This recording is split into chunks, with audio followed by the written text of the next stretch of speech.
Programmation musicale, voice track, gestion publicitaire. Nyota FM. Et un support technique, c'est sur Nyota. Écoutez, c'est une nouveauté.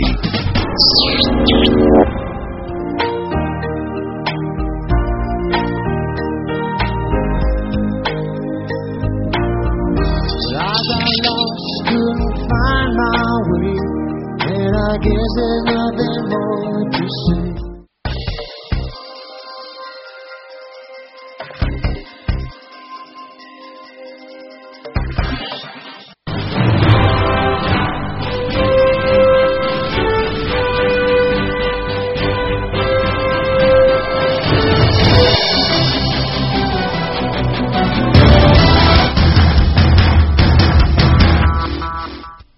Mardi 21 octobre 2014, Madame, Messieurs, bonsoir et merci de nous avoir choisis pour vous informer. Bienvenue à cette grande et vespérale édition de notre journal sur Nyota Télévision, dont tout de suite voici les grands titres.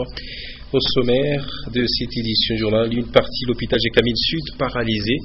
Il s'agit du laboratoire de la kinésithérapie et de la radiologie qui n'ont pas fonctionné normalement ce mardi 21 octobre.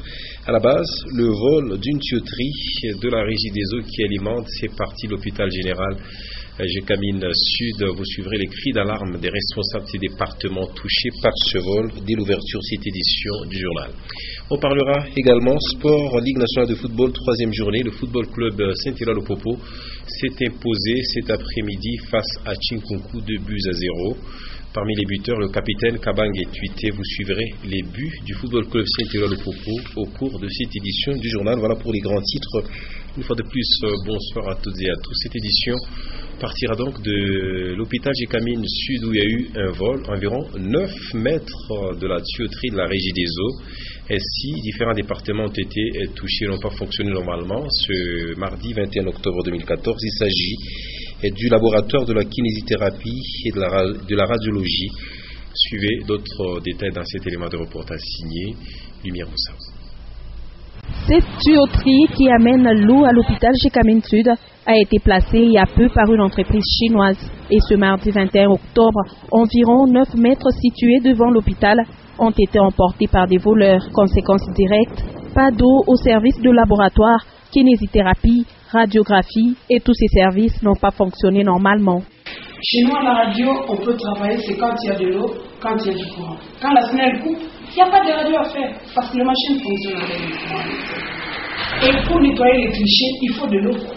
Pour éviter ces genres de vols, ces tuyaux en fer utilisés dans des ateliers de forgerons, la Gécamine compte les remplacer par des tuyaux en plastique. Nous voyons les Chinois qui passent ici, tout ce qu'ils sont en train de placer sont des tuyaux en PVC.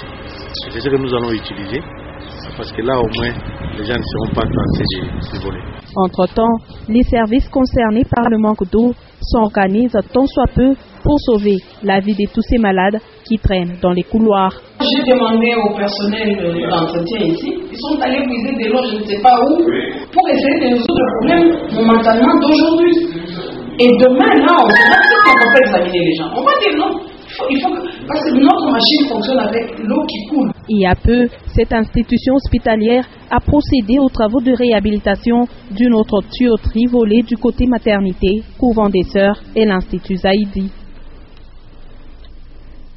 Voilà pour l'ambiance qui prévaut actuellement à l'hôpital Gécamine Sud de la Gécamine et les voleurs courent toujours.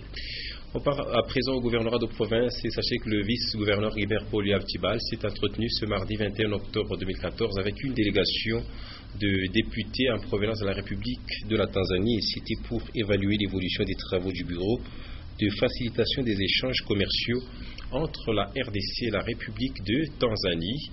Il a également échangé avec la délégation du bureau national du PNMLS, le condensé de toutes ces audiences, dans ce commentaire de Guillaume Kazadi sur ces images de Stéphane Chisson. Nous sommes ici dans la salle de réunion du gouvernorat de province. Le vice-gouverneur Guibert Poliab-Tibal reçoit une délégation de députés tanzaniens. Ils sont à Lubumbashi pour évaluer le bureau de facilitation des affaires implanté à main dernier.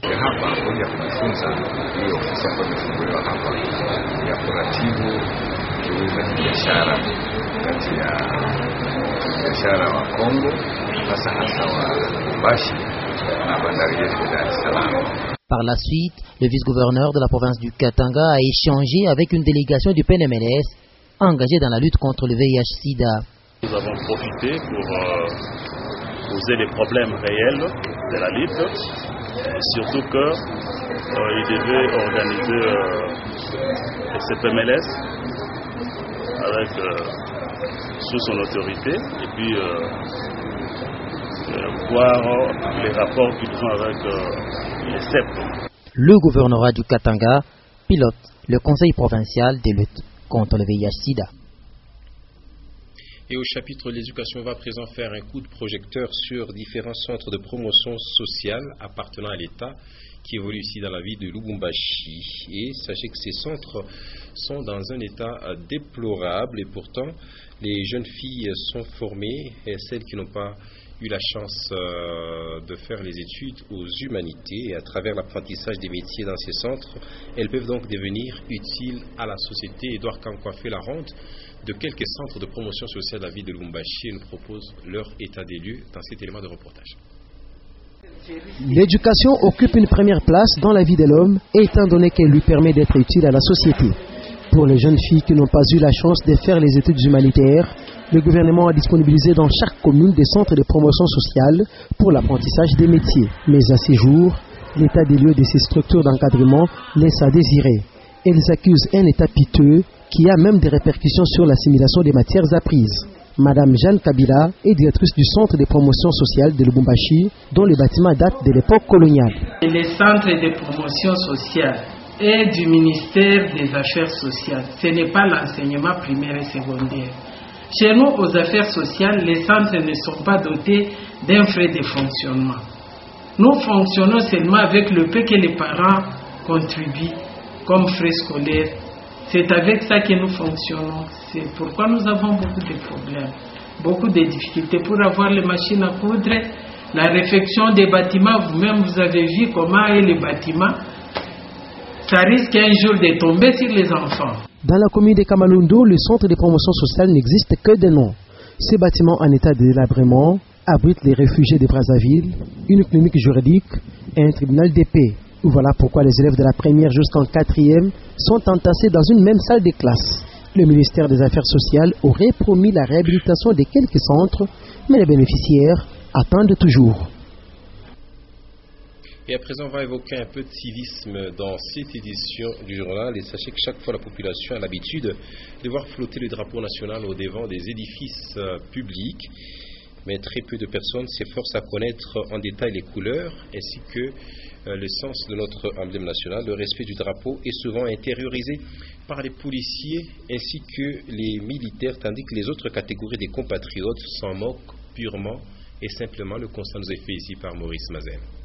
Le drapeau est l'identité de chaque État dans le concert des nations. Il incarne la souveraineté nationale de tout un pays. Le respect du drapeau de tout pays résulte des principes de relations internationales. Chaque emblème d'un pays porte les couleurs des nations. Souvent, la population observe au quotidien la pièce d'étoffe attachée à la hampe avec désintéressement. Les couleurs de notre drapeau national sont proportionnées à notre histoire, notre économie, notre politique et même notre nationalisme. À Lubumbashi, plusieurs édifices publics ont un drapeau national qui flotte. Les bureaux des autorités de la petite territoriale sont ornés de l'emblème national. Chez les officiels, le drapeau symbolise l'incarnation du pouvoir. Même quelques structures privées prennent soin, à côté de leur étendard, de réserver la hampe où est hissé le drapeau de la nation congolaise. La présence des drapeaux étrangers dans les consulats ou ambassades en poste en République démocratique du Congo témoigne la reconnaissance mutuelle des États. Mais le respect du drapeau national est depuis toujours l'apanage des hommes qui servent sous le drapeau. Et puis ce ouf de soulagement pour les habitants de la cité minière de Kipushi qui voient les travaux de réhabilitation du pont Katapula passer à la vitesse supérieure. Les usagers s'en félicitent et remercient le gouvernement provincial du Katanga qui finance les travaux de réhabilitation du pont Katapula. La réhabilitation de ce pont tombe à point nommé à cette période où l'on s'apprête à recevoir les pluies dans la province du Katanga. Le constat est de Ege Tchala sur ces images de Digital Louis Lumami. La réhabilitation du pont Katapolar de la cité Kipushi s'est fait sur financement du gouvernement provincial du Katanga. Les travaux évoluent à pas des géants et à ces jours, l'espoir est né dans les chefs de la population. Ce pont en construction est d'une importance très capitale pour les habitants des Kipushi, en ce sens qu'il relie le quartier Kachoma, Oua et 5 ans aux autres de la cité minière. Des remerciements sont adressés au gouvernement Katumbi. La route principale là, du 24 était bien arrangée, mais il y avait un problème sur le pont. Heureusement que le gouvernement a encore songé à arranger le pont. Maintenant, on passe librement sans problème. Nous remercions beaucoup le gouvernement provincial pour tous les efforts fournis. Ils sont nombreux à Kipushi qui souhaitent aussi voir être réhabilités les petits tronçons qui restent sur la route Lubumbashi, tronçons compris entre l'église orthodoxe et la douane de Kipushi. Cette partie est dans un état piteux. Avec cette pluie, la route risque de se couper en deux, surtout au niveau de l'arrêt Kermesse. Et parlons maintenant de l'enseignement supérieur et universitaire avec l'ouverture solennelle de l'année académique 2014-2015 à l'ISTA Lubumbashi. C'était le dimanche 19 octobre dernier. Et c'est le directeur général de cette institution de l'État, l'ingénieur Émile Mutunda Koj, qui a présidé cette cérémonie dans l'enceinte de l'ISTA Lubumbashi au quartier Kra. La cérémonie s'est déroulée en présence du personnel académique, administratif ainsi que les étudiants qui ont répondu présents à cette cérémonie suivie. C'est un discours bilan que l'ingénieur Émile Mutunda Koj, directeur général de l'ISTA Lubumbashi, a fait devant son personnel et les étudiants de cette institution. Nous pouvons nous féliciter d'avoir arraché l'attribution des numéros matricules, la légalisation et le paiement des salaires à tout le personnel organique de l'ISTA Lubumbashi. À ce jour, tout le personnel, lequel nous avons ouvert des comptes en banque canadienne, est payé régulièrement depuis le mois de juillet dernier. Nous avons amélioré du point de vue qualité et nombre l'outil de travail aussi bien des services administratifs que des services académiques. Les chefs de section, le bureau stage, services académiques, opérations, pour n'en citer quelques-uns, se sont plus dotés de bureaux. La nouvelle année académique 2014-2015 a officiellement été ouverte le mercredi 15 octobre dernier à Kinshasa par le ministre de tutelle. Et ce dernier a apprécié à sa juste valeur les efforts fournis par l'ISTA Lubumbashi en ce qui concerne son autonomisation et sa viabilité avec la construction de ces nouveaux auditoires sur son propre terrain. Le directeur général de l'ISTA Lubumbashi, l'ingénieur Émile Mutunda, a placé la nouvelle année 2014-2015 sous le signe de la validation de la vision pour le grand ISTA Lubumbashi. Et on va à présent parler religion débutée depuis le mercredi 15 octobre dernier. C'est le dimanche passé qu'a pris fin le séminaire à l'église évangélique Vision du Christ. Le thème choisi était « Construire le temple éternel ». Ce séminaire a connu à sa clôture un culte spécial qui a vécu en présence du représentant légal en la personne du pasteur Eli Hilunga. Reportage signé Fanfan Piana et Rufin Kimami. Construire le temple de l'éternel, c'est le thème qui a été développé pendant 5 jours dans un séminaire à l'église évangélique Vision du Christ. Le prédicateur du jour s'est inspiré du livre de Jean chapitre 4, versets 7 à 14 et de 1 Chronique 29, versets 3 à 9. Après louange et adoration, le prédicateur du jour, le pasteur Ngoyo Wakayembe, a exhorté le peuple de Dieu à la participation totale à cette œuvre de la construction du temple de l'Éternel. Comme il s'était choisi pour Abraham, Cana, il s'est choisi aussi pour nous, ce quartier ici, afin que nous puissions prêcher cet évangile dans ces quartiers et que tous les hommes de ces quartiers soient sauvés. Et c'est pourquoi nous demandons aux autorités et à tout homme de bonne foi de pouvoir intervenir pour l'œuvre de Dieu, pour mobile, lui servir, l'adorer. On va l'adorer comment? C'est pas seulement en chantant, pas seulement en dansant, mais aussi en œuvrant pour lui, en construisant pour son honneur. Cette dernière journée du séminaire a connu la présence du représentant légal et visionnaire, le pasteur Eli Lunga. Cette nouvelle église est située sur la route Mounois, au quartier Golf Maïcha.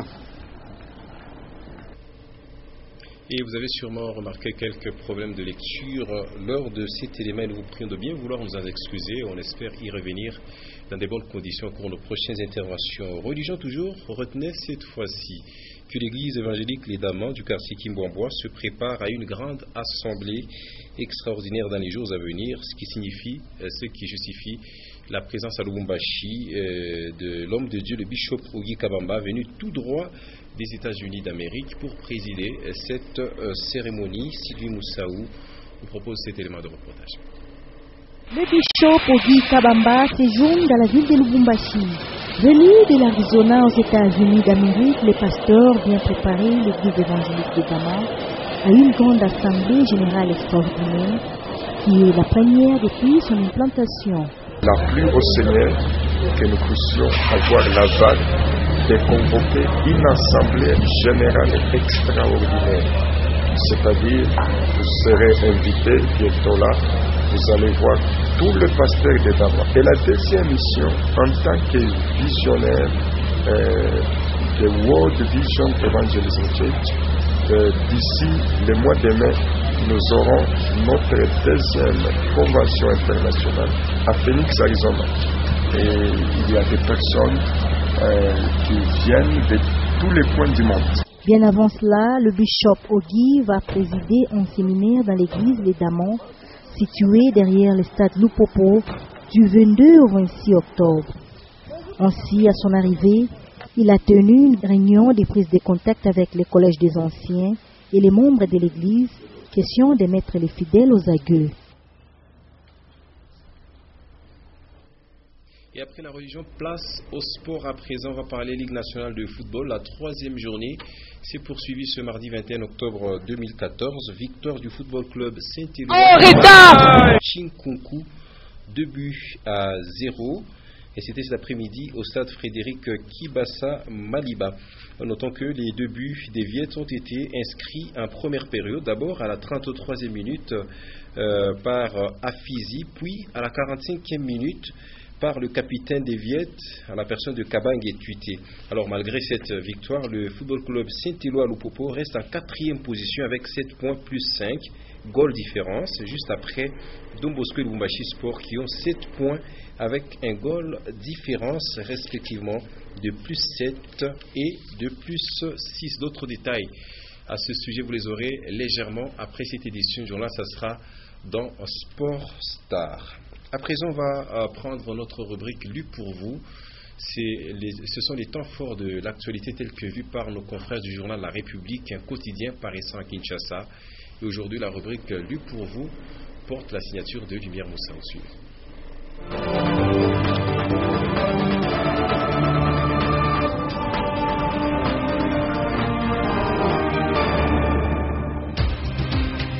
Bienvenue madame, bienvenue messieurs à ce 747e numéro de Lu pour vous qui retient la une. L'Afrique du Sud est prête à accompagner la CENI. Le gouvernement et les députés à Béni pour conforter les victimes des ADF. Katanga, le général-major Boyama remercie l'exécutif provincial. Et en sport, FC Renaissance, des milliers de fans pour rien.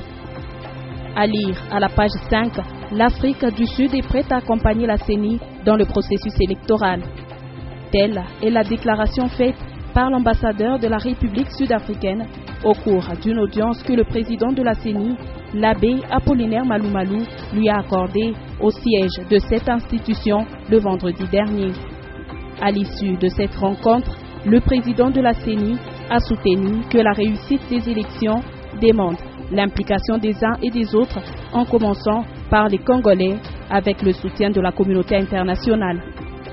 Sur la même page, la République note 2 délégations gouvernementales et parlementaires séjournent à Béniville, dans le Nord Kivu, depuis dimanche 19 octobre, à la suite de la résurgence d'assassinats des civils. La délégation gouvernementale est conduite par le ministre de l'Intérieur et Sécurité, Richard Mouyège.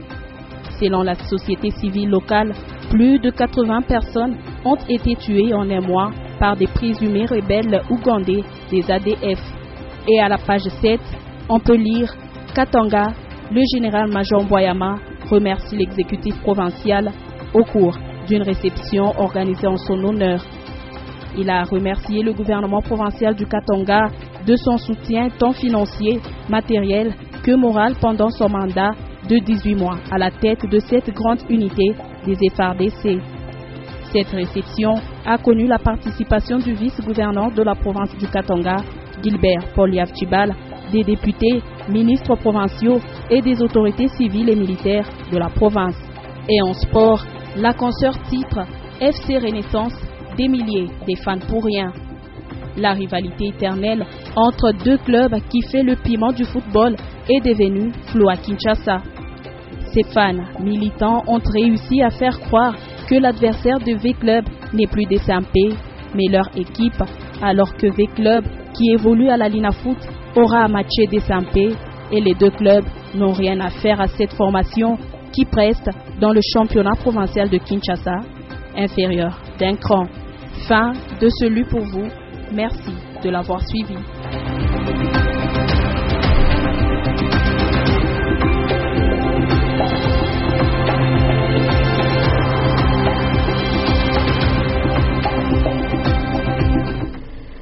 Alors cette charmante voix de lumière nous mène tout droit à notre page rose. Si vous connaissez l'honorable Vanou Kiboko, eh bien sachez qu'il n'est plus seul.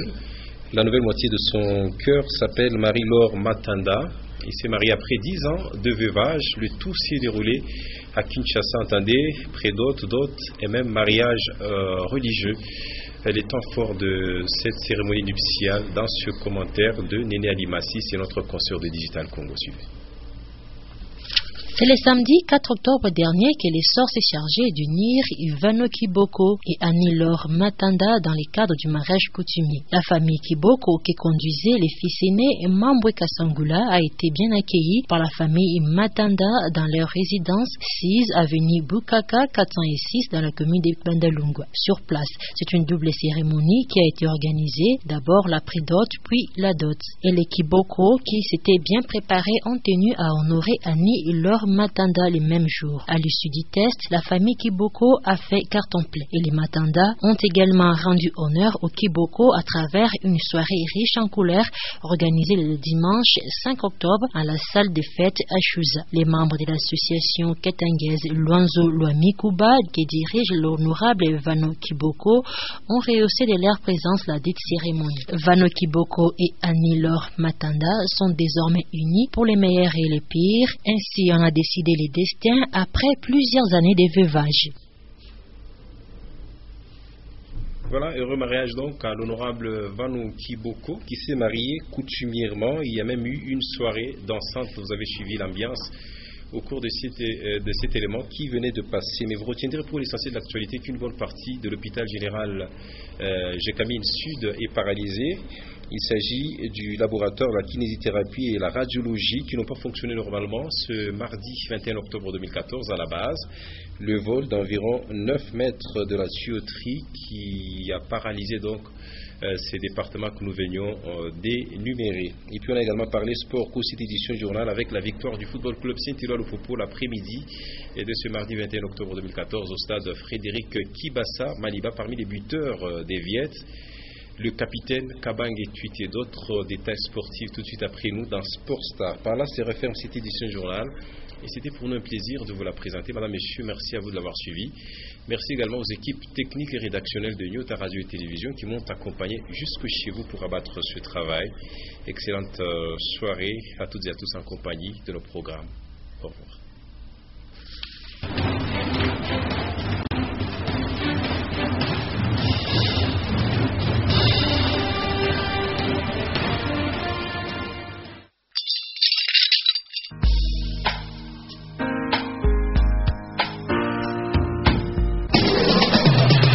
Programmation musicale, voice track, gestion publicitaire. Nyota FM. Et un support technique, c'est sur Nyota. Écoutez, c'est une nouveauté.